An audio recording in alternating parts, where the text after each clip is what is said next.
Good morning, everyone. I am Dante Ang, President and CEO of the Manila Times. We're fortunate to have this morning the Ambassador of Israel to the Philippines, His Excellency Rafael Harpaz. Ambassador Harpaz arrived in the Philippines in August 2018. Prior to his designation as Israel's ambassador to the Philippines, he served as the director of the Ministry of Foreign Affairs, Central Asia and Caucasus Department since December 2015. He served as Israel's ambassador to Azerbaijan and Director of Public Affairs Department in the Embassy of Israel in Washington, D.C. He also served as Deputy Chief of Mission in the Embassy of Israel in Stockholm, Sweden, Bern, Switzerland, and Abidjan, Ivory Coast. In the ministry's head office in Jerusalem, Ambassador Harpaz served as the head of the Economic Department for Africa and America from 2009 to 2012. Welcome, Ambassador, again to the Manila Times. Thank you for agreeing to this. I'm joined today by our senior reporter, Bernadette Tamayo, who covers foreign affairs, and our other reporter, Irene E.J. Gomez, who covers agriculture. I'd like to bring them into the discussion, beginning with Bernadette. Bernadette, would you like to ask your question first? Ambassador, I'd like to ask an update on the defense cooperation between the Philippines and Israel. Insofar as on the area of defense training and intelligence sharing, considering that our country face terrorist attacks every now and then. Terrorism is not, this discussion is taking place while Israel is under terror attack. And terrorism is a global problem. It's in Israel now, but you have it here in the Philippines, in Mindanao and elsewhere. So it's very important. And there are Europe, other places in Southeast Asia, Africa, it's a global problem. And that's why it's very, very important to cooperate globally. And yes, counterterrorism is one of the topics that we are cooperating with the Philippines, but also we have our very good defense cooperation in many other areas. And we do it government to government, and it's very important. And this is something that's the indication, is the fact that we opened the office here of our defense attaché. It's part of it, and it's an issue that we work very closely with the Philippines. Just a follow-up, Ambassador. Are there new discussions on this aspect? New defense training for cooperation? Yeah, we have a system of twice a year a meeting between our officials to discuss plans or things like this. This year, because of COVID, it can't be done physically, but it's something that we do, those consultations of many areas, including this area of sharing, especially sharing our experience with you. Ambassador, incidentally, when you talk about counterterrorism, it's being tackled now in our Supreme Court with our anti-terror law. Is Israel and the Philippines working together on maybe and refining our anti-terror laws? Because the questions was how to strengthen our legal system to address terrorism itself. One of the issues that was brought up in the Supreme Court deliberation was how to I suppose prevent government from going beyond what's written in the law. Right? What can we learn from Israel and maybe balancing, right, the need to address terrorism and maybe prevent, like something similar to our issues here, like red tagging and things like that. In July 2019, I can't relate to the Philippines. You signed it's your an internal implementing agreement with our former Agriculture Secretary Manuel Piñol regarding the 44 When it comes billion to Israel, we are facing terrorism loan. during this discussion. I'd like to know the country what has the right exactly to protect Israel itself has from done since the signing of the deal, and that's what regarding we need to the do, to take amount, the right have you measures. channeled I'm not the an expert Israeli of the Israeli government the anti-terror entire law, so I amount have to of ask a that legal long-term expert of this. loan? And But if not, we are facing what terror amount have every you day. every day. Transferred to the Department of Agriculture, or the counterpart of Israel Department of Agriculture and I think here. this is the important thing. Mm. Terrorism is once 30 years ago they say, oh, terrorism is a problem of Israel. Now it's a global problem. It's not one other country, and everybody I think understands us better. That's why we expect now, when Israel is really, I don't see any country of the world that will accept one missile on this big, one missile on its capital. One. We had 500 missiles in Israel the last 36 hours. And they are still, and we need to hear the voice of the international community condemning it. This is an unacceptable one, and the country has a full right to defend itself. Don't forget, we are a small country. We are 400 kilometers from south to north. That's it. That's it. We are smaller than Metro Manila by population. We are a small country. We will win this war. But this is a major, major challenge, and countries are looking at Israel to see, because today it's Israel, tomorrow it's another country. Everybody knows it. Everybody understands it. You said you wanted to hear international support. Are you hoping to hear specifically from some countries, or? Well, the issue is developing, but we are expecting countries in the world to condemn terrorism, to condemn the attacks on Israel, certainly. I see. As we do, and I think it is starting already. Thank you, Ambassador. Let me bring in my other reporter, EJ Gomez, who covers agriculture. EJ, would you like to ask your question, please?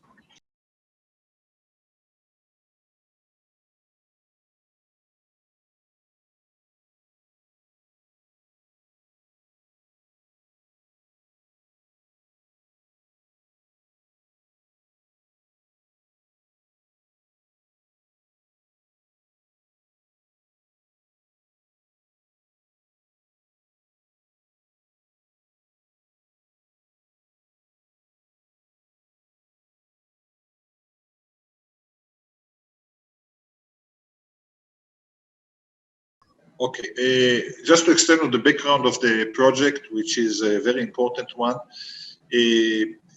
Philippines suffers for a deficit in rice. When I was a child, we were educated that the Philippines is the food basket of Asia for rice. When I came here 3 years ago, I found out that you are importing rice. All right, sir. So probably something has changed. What are some I'm not an expert, but something has changed. Investments is And Israeli we came government looking with Israeli technology here in that we offered the it to the Philippine Philippines agriculture? to use Do you solar have irrigation, specific, solar crops energy or for irrigation. Now in Israel, if you haven't been, every sector, apartment, every for house example, mandatory has solar that your panels. public The sun and is for free, private and you have lots of sun sector in the is looking Philippines. forward to invest And you use the solar energy to irrigate and to fertigate the rice fields, and it can bring you most of the country to have 2 cycles of rice and even more. So the Philippine government decided to go ahead with this. We gave this a framework agreement that when the Philippines will decide which Israeli company will do the project, then we will give our development assistance and we follow it, and including guarantees for credits. The issue now is there are some legal issues in the Philippines. From the Israeli side, we are willing to move forward, and the ball is in the court of the Philippines, but it's something that we would like very much to do. We understand the needs in the Philippines, and I think there are already 2 in Lumban, in Laguna, there are still 2 units already working. I was there, I was amazed. A day which was very cloudy, and just from the little sun, the irrigation was there. So I spoke several times with Secretary Dar about it, and I know it's in the process, in the pipelines, and I hope it will be implemented soon. So it's still not finalized, I would say, but it's in the pipeline, and we hope, for our side, we are more than willing to continue, but it's a decision still to be taken here on the next steps with the project. And I will add, beside this, we will continue also during COVID to do the training for Filipinos. Now we do it I just not have one more physically question. because we can travel, You've but mentioned a while especially ago on that it will fertigation, always be different everything related for to all countries. But post-harvest, if there's one drip thing irrigation, that the Philippine agriculture or hydroponic, the and all those leadership of technologies that Agriculture Israel has Secretary already William Dar introduced can in the learn from Philippines. the agriculture industry of Israel, what would it be? First, I can learn a lot from my good friend Secretary Dar. He's a top expert, so I don't think we need to do it the other way around. I don't think there is one area. And again, Israel, we are a small country, and we used to be, and don't forget, we used to be 60 years ago, our agriculture was the major segment. It's not the Israeli government that is doing the investments. It's the Israeli private sector. Our role as a government is to create the conditions that will facilitate and help the private sector to do this. And actually, we started discussing with the department, the DTI, about a mutual bilateral investment agreement that will facilitate it. So part of the issues that we opened our economic mission here in September was exactly for those issues, because there is a great interest among the Israeli private sector, by the way, not only in agriculture. In the area, speaking post-COVID, investing in the health system, bringing Israeli technologies to deal with health challenges like COVID and others. High-tech, you know, you drive on ETSA and you use Waze. Waze is in Israel. Viber was created in Israel, and many more technologies. So there's a lot of interest. They see the potential, and I just hope that after COVID, they can physically come here, because at the end of the day, the business community is physically to come, and it's pretty challenging now during COVID, even though all the Israelis are vaccinated. But I see a lot of potential, and into this, when the flights and the tourism will start, the Israelis are eager to go back to the Philippines, eager.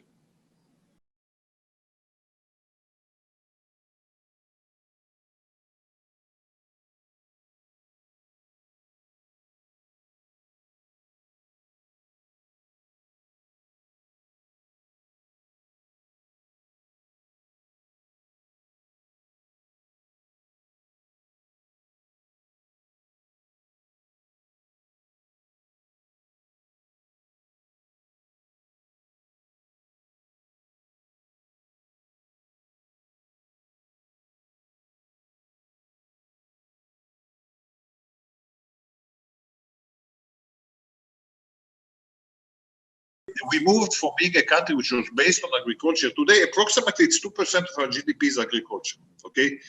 But we are doing smart agriculture. Today, agriculture is becoming more and more high-tech. You know, you use drones to look at your fields. And it's all computerized. You know, I look at the dairy farm, for example. In Israel, every cow is connected to a computer by chip. Every cow is connected to a computer. You know how much milk it gives, what is her fever, and other issues. And there is one farm here, dairy farm in Laguna, that is the same like in Israel. So this technologies is the one that we are more than willing to introduce here in the Philippines.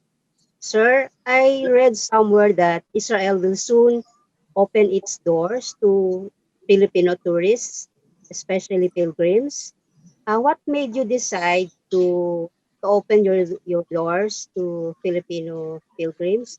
I believe there will be some requirements for them to enter Israel, and I was wondering if you have preferred vaccines.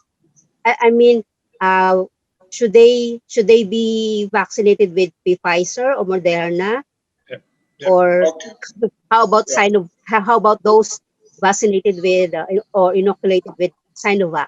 Okay. First, during the pandemic, OFWs from the Philippines, caregivers continue to go to Israel. Okay, most of the time, including now. About tourism, Israel has decided slowly to open Israel for tourism. We are promoting what we call a green passport agreements with some countries. We have it with Greece, I think with Cyprus, which means that both countries accept the vaccines. By the case of Israel, it's Moderna and it's Pfizer. And then you create this bubble that the tourists can come if they are vaccinated with these vaccines, or if they were sick, they do a serological test when they come. I can tell you that the Filipinos that are in Israel, and let's say they come now to the Philippines for see their families and returning to Israel, and they've been vaccinated in Israel by Pfizer, while on quarantine, they just do a test, and if they are clear, then there's no quarantine. So I think this is it. It's still a pilot, but you know we are looking towards discussing it more and more with more and more countries. The European Union just approved entering of Israel without Israelis because we are vaccinated and the pandemic is hardly in Israel. So I think this will be an issue, and I think here we are willing, and actually we already offered to have this kind of discussions with the Philippine government to create this green passport. Again, the vaccines that Israel has recognized until now, and those are the only ones that are in Israel, actually, it's Pfizer and Moderna. I know that there are discussions about AstraZeneca because many countries, but this is where we stand now. Thank you. Ambassador, I want to take you back to our initial talking points about the situation in Israel and Palestine, and I'm just concerned. But first, can you give us, for the Filipinos who are not familiar with Hamas, what should we know about Hamas? What is it? I mean, for Filipinos who don't understand. Okay, it's like the Islamic Brotherhood. It's a terrorist group. The regime should be Islamic regime, and when it comes to Israel, okay, it's the destruction of Israel. There should be a Jewish state. The Jews should go back to their own countries. This is their ideology. It's not okay. We have let's discuss it. We have a problem with you. Now Hamas took over Gaza from the Palestinian Authority because Israel signed few agreements with the Palestinian Authority. Hamas is sponsored by Iran. And then inside Gaza, we have also Islamic Jihad with another extremist ideology. So these are the guys that we are dealing with. It's not somebody that you can sit for a coffee and then, okay, let's agree with it. The issue is non-agreement. They understand one word, is attacking a terrorist group, indiscriminate killing of civilians. This is their ideology. And you need to protect yourself. If not, you are not survive. So this is the war that we are fighting. And by the way, it's since our existence, but Hamas became a very strong power when they took over by force Gaza in 2006. But what is the link of Hamas to Iran? Because that link has been something that I've been hearing a lot about. And recently there's been some attacks in Iran that Iran blames on Israel, and now this. I mean, are those things related at all? Iran is the main sponsor of terrorism in the world, not just in the Middle East. It's Hamas, Islamic Jihad, Hezbollah, there is a long list. They are involved in Yemen and all over the Middle East. Hamas is the main sponsor of terrorism, training terrorists, supplying them with all those missiles and others. This is Iran. So Iran is behind it, and everybody knows it. Everybody knows that Iran is the main sponsor of terrorism. And again, Israel has to put. So those are including Hezbollah in Lebanon, by the way, which is like the biggest non-state army in the world. And Israel has to defend it. In addition, Iran is moving forward with its nuclear program. And look at the terminology of Iran. We should wipe Israel off the map. A country which is a member of the United Nations calling to wipe another country, and the world stays pretty silent. Iran is a mixture of an extreme Islamic ideology mixed with capabilities of weapons of mass destruction. In addition, they are the main sponsor of terrorism. So there is a big umbrella here that Hamas is under this umbrella and Islamic Jihad also. Well, Filipinos are very interested in the security situation in the Middle East because we have millions of our countrymen there. Do you think that the situation that we're seeing now in Israel will escalate into something larger? I mean, that will impact security in the Middle East? Well, for the time being, I don't see it that way. But you can never know. But we have those rounds of escalations in the past. This time, the intensity of the attacks on civilians in Israel by Hamas is the strongest that we had, and then we need to retaliate and to defend ourselves.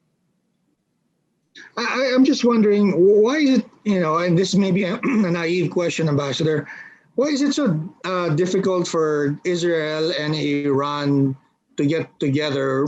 Because, my understanding is some of the Arab countries are a lot more intolerant about the Jewish religion. In Iran, at least Jewish people can worship. And it would seem to me from a naive, mind that you guys it would be easier for you guys to be friends more than it would be for Israel and the Arabs to be friends. Well, you know that during the Shah period, we had embassies in both countries, but the ideology of the Islamic regime is one, destruction of Israel. That's it. So would you meet the one that wants to distract you? We have nothing against the Iranian people. The issue is the regime, which is, Iran is far away from us, but they are meddling in our affairs, and on their missiles it's written Tel Aviv. That's what they read. So these are. It's not a neighboring country. Let's discuss. We have disagreements. This is the reality. Right. I'm just wondering, is there a role for the Philippines to play? Because the Philippines is very close to Israel. Not many people understand the long, friendly relations between Philippines and Israel. Beginning with harboring the Jewish refugees from Europe a long time ago. Is there something that, and the Philippines also, has relations with Iran. Is there something you think that the Philippines can play, or you would like to see the Philippines take a more different posture with regard to what's happening now with rocket attacks in Israel? Well, we always have the support of the Philippines, and actually our relationship are now, I think, at the highest point ever. And we have very friendly relations. We support each other. I mentioned all those issues, and I'm sure that this will deepen and widen. I think this is the answer I can give you. And we just hope that the Philippines is also facing these challenges of COVID, which we are following very closely. And I believe that things will. I see the numbers going down, which is encouraging, and I hope this trend will continue.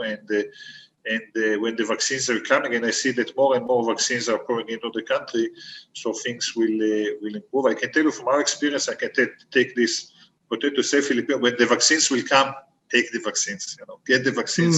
It saves life. We have, Israel is the model. At the beginning, many people were hesitant. We were the first. Now we can tell you it's working. It's working. So I highly recommend you to take it. And also, be careful between the first and second dose. You're not fully protected. Many people in Israel, you feel very confident after the first dose. You need to complete the cycle. When it comes to Pfizer, it's 28-day cycle. You have the 96% approximately protection. After 28 days from the first dose, then you have the full. So this is very, and then you can see that you feel much safer and much confidence. And again, to find this right balance between the economy and the public health. This is the major challenge for all our countries, which was. So I believe that the Philippines will, and Israel will do whatever we can to share our experience and assist. Ambassador, thank you very much for your time. Is there anything else you'd like to mention? Maybe something else that we haven't asked? Yeah, I'm happy that we have this opportunity, and I hope that soon quiet will go back to Israel, and the international community will understand that no country can accept these terror attacks on Israel. And that we have the full right for self-defense. And when it comes to Israel and the Philippines, we have a great prospect for very good and friendly relations. And I want to thank you for the role that your paper, which I enjoy very much reading, is doing in bringing the news to the Filipino people. Ambassador Harpaz, thank you very much for your time, and I really appreciate it. Keep us in mind if there are new developments you'd like to announce to our countrymen. Thank you, Ambassador. Thank you. I do so. Thank you very much, and stay safe, and go to Israel when COVID is over. I would love to. Thank you.